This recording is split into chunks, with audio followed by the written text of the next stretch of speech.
Hello mga kabibig! Welcome back sa ating bagong YouTube channel. Ito ang pinakamaingay na YouTuber sa balat ng YouTube. Ako si Kabibig, maglepak-lepak na tao with evidence. Naku po mga kabibig, may bagong development para kay Pangulong Rodrigo Roa Duterte sa ICC. Alam natin na hindi na-renew ang kontrata ni Attorney Kaufman kasi alam naman na natin ang tawag dito, si Attorney Kaufman ang kaniyang kagalingan ay doon sa jurisdiction trial na, so iba na naman ang maglo-lawyer kay Pangulong Rodrigo Roa Duterte, and wholeheartedly inaccept naman ito ni Attorney Kaufman. Pero ito kabibigan, before na mawala si Attorney Kaufman sa legal counsel ni Pangulong Duterte, ay talagang ginampanan ni Attorney Kaufman ang kanyang trabaho, kung saan mga kabibig, si PRRD pala ay under video surveillance ng ICC. Bakit? Kasi ilang beses bumagsak at napadapa sa selda si Pangulong Duterte. Kaya, ninais ni Attorney Kaufman na video surveillance ang mga pangyayari ni Pangulong Duterte para ito ay kanyang magamit para again hihingi naman sila ng another na interim release para kay Pangulong Rodrigo Roa Duterte. Pero ito kabibiga, basahin natin ang ulat mga kabibig. Sana pagbigyan si Pangulong Duterte. Ilang beses na nung bumagsak si Pangulong Duterte na ospital mga kabibig. Hindi lang natin alam, 'di ba? Hindi ayaw naman ipaalam kasi baka tayo naman ay malulungkot. Kinaya ni Pangulong Duterte lahat mga kabibig. Grabe. Kaya si Atty. Kaufman ay humihingi ng video surveillance para kay Pangulong Rodrigo Roa Duterte para magamit nila ang video kabibig. Ito kabibig basahin natin ha. Ito kasi basahin natin. Ito. The defense for, lakihan natin. Ito. The defense for Mr. Rodrigo Roa Duterte hereby submits its observation on Mr. Duterte's continued detention. Due to his recent episodes of loss of balance, the defense submits that there exists a prima facie change in circumstances that warrants reconsideration of Article 58(1)(b) risk factors in the Rome Statute. The defense requests the Chamber to order the registry to submit observations based on the video footage and documentation possibly retained by the ICC Detention Center authorities concerning Mr. Duterte's loss of balance before presenting a fully motivated request for reconsideration for the need for his detention. Ito pa lang nangyari kabibig. On March 12, 2025, Mr. Duterte was Since then, Mr. Duterte lost his balance and collapsed several times while in detention, and on one occasion was evacuated to hospital. Hala, no hospital para Pangulong Duterte? Ito kabibig, basahin pa natin. Ito. On September 26, the pretrial chamber rejected the request for interim release. The appeal chambers confirmed the decision. On January 26, the pretrial chamber reviewed Mr. Duterte's detention and remanded him in detention. On the 27th, February 2026, during the annual review hearing on detention, the defense did not oppose its continuation pending the appeals chamber's ruling on pretrial chamber's decision, which was upheld a few days later. On March 17, 2026, the defense requested the ICC-DC to provide Mr. Duterte with a copy of his updated medical record and with the medical information substantiating his 24/7 video surveillance. Such document were subsequently delivered to the defense on April 2, 2026.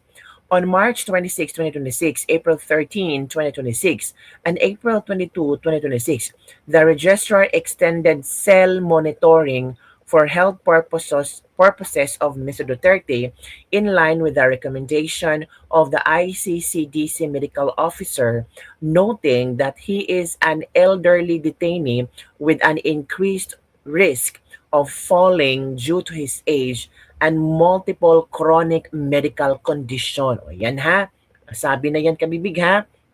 Next, ito pa. Nangyari. On May 1, 2026, Trial Chamber 3rd ordered the parties and participants to submit any observations they may have on Mr. Duterte's detention by May 8, 2026. Applicable law. A trial chamber shall review a ruling on the accused release or detention at least every 120 days. The appeals chamber has held that a chamber of the first instance is obliged to reconsider its decision on detention where changed circumstances warrant reconsideration of the factors forming the basis for detention. The onus rests on the prosecution to demonstrate that there has been no change in their circumstances previously justifying detention.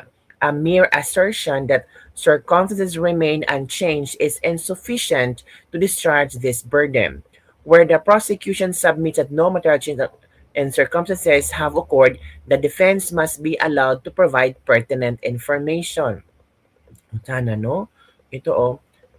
Including the detainee's current circumstances to ensure the chamber is able to really a fully informed decision. Ang nangyari kabibig, ito ha, ito pa nangyari. Sign natin ha. Since the last review of detention, the defense has been informed of the rationale underpinning the 24/7 video surveillance of Mr. Duterte pursuant to Regulation 1961 of the Regulations of Registry. According to the ICC medical officer, Mr. Duterte's round-the-clock surveillance is warranted on account of him being an elderly detained person with increased fall risk due to age and several chronic physical ailments. This is a new information that has not previously been provided to the defense. Ooh, this information expands upon the former justification for 24/7 video surveillance that was grounded obliquely in the need to ensure Mr. Duterte's general health and safety. This new information is essential clarification and presents a change in circumstances. Ito na. Mr. Duterte has indeed informed his legal team and his immediate family that he has experienced frequent episodes of falls occasioned by a loss of balance. This is supported by medical information that was recently released to the defense on April 2, 2026. When an identified occupational therapist visited Mr. Duterte on March 17, 2026, she requested clarification regarding the loss of balance and reported that the detention center staff had stated that the gentleman falls at various times. There does not appear to be a clear pattern, not all the same time of the day. Given the continual video surveillance to which Mr. Duterte is subject, there is a good reason to believe that the frequency and nature of such incidents have either been captured on camera or observed and documented by guards on duty. In light of the aforementioned, the defense petitioned the detention center authorities on April 24, 2026, and requested footage of the relevant episodes to enable it properly to assess the situation and Mr. Duterte's current physical condition. O, yun kabibig. On April 2, the defense was supplied with further documentation from Mr. Duterte's medical records with contain a consultation dated March 24, where the attending clinical recorded as follow: forgetfulness becomes apparent. Hala, ito na. Shortly after discussing his daughter, he mentions her again, assuming that the clinical does not yet know who his daughter is. Ooh.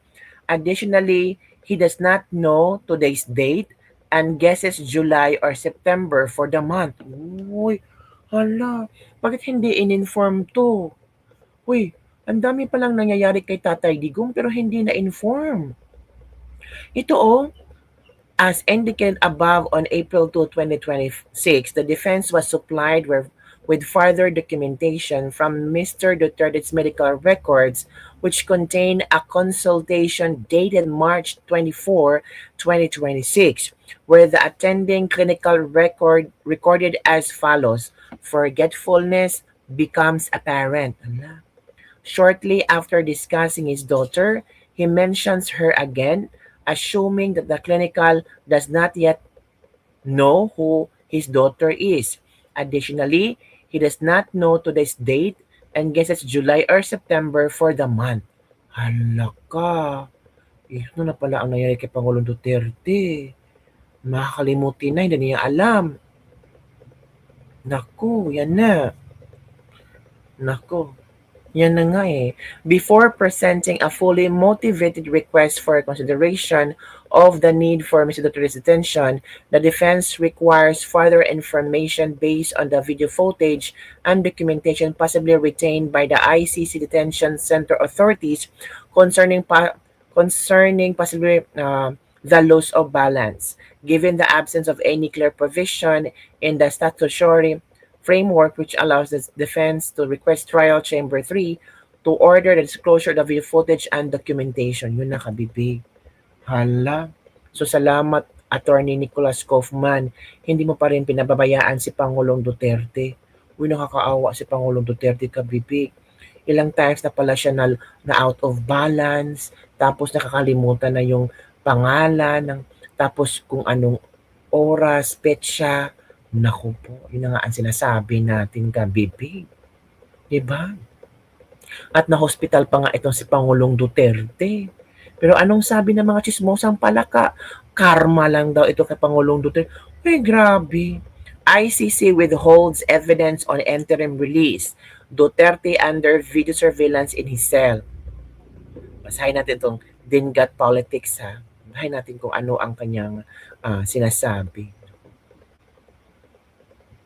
Ito, Duterte has been under 24/7 video surveillance because of his health concern. Reoccurring incidents with Duterte losing balance and falling were the main reasons for the surveillance. Reportedly, there was also an incident at which he was rushed off to the hospital. For mandatory evaluation, the need for the pre-conviction detention and assessment of the risk for flight or to the witnesses, the trial chamber third had previously ordered parties to submit their observation. Prosecutor, victim representative, and now also the defense have submitted their observations. These observations are judged by the chamber to see if detention needs to be continued or whether interim release should be granted. Chances of interim release are very low, no matter the human rights violation that continued detention entail.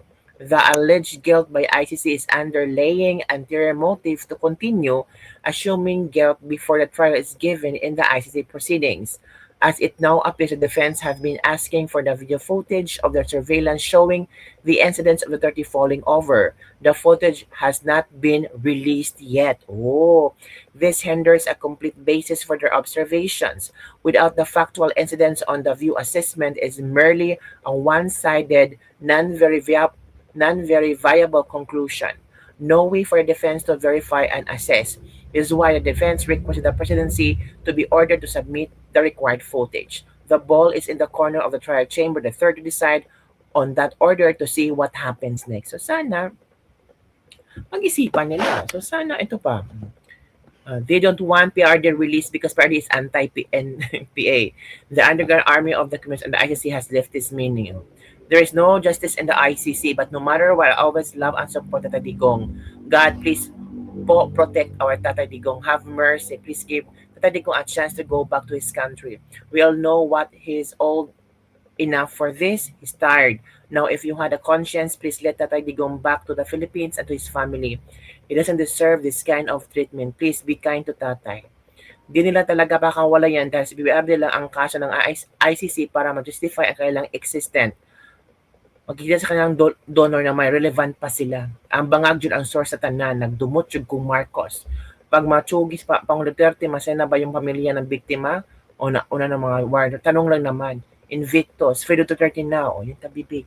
Yun ang mga komento ng ating mga netizen hinggil sa bagong revelasyon ngayon na ilang beses na palang bumagsak, napadapa si Pangulong Duterte at hinihingi ang video surveillance para maging ebidensya ito ni Kaufman para um, tawag dito, para ang pre-trial chamber ay posibleng magbigay ng interim release kay Tatay Digong. Posibleng hindi na i-detain si Tatay Digong sa ICC. So sana no, mapagbigyan sila at i-release yung video footage para makonsensya naman yung taga ICC. Uy, di ba kabibig? O, what if hindi rin nila bibigyan ng interim release at doon na matsugi si Pang Duterte? Kaga konsensya nila. Kasi buong Pilipinas, I don't know sa mga bashers, talagang iko-condemn sila. 'Di ba? So mas lalong wala nang maniniwala, mas lalong maging trending kung si Pangulong Duterte ay doon matsugi sa ICC. Mas lalong maraming mga bansa ang magagalit sa kanila. So paano ito sosolusyonan ng pre-trial chamber 3? Ay naku, kabibig, maghintay-hintay tayo sa mga updates. So far, yan ang importante ngayon na hinahanap ang video surveillance ni PRRD, yung nabangga, yung bumagsak, how many times pala kapipig, tapos yung na-hospital, tapos makakalimutan na si Pang Duterte, hindi niya alam ang mga kung sino yung palagi niyang oras, yung petsa, yung month, tapos yung mga ano niya, mga anak niya, diba kawawa naman na Digong mo. Kahit sabihin natin yung drug on war is hindi perfect. Pero sa kanyang pagserbisyo sa Pilipinas, parang parang para natin siyang itinaboy. Grabe talaga. Kapwa Pilipino natin, kahit sabihin natin Pilipino siya, parang walang awa yung ibang mga di umano'y biktima. Ay nako. Yun lang kabibig. Don't forget to like, subscribe, and share this video. Bye everyone. See you next time.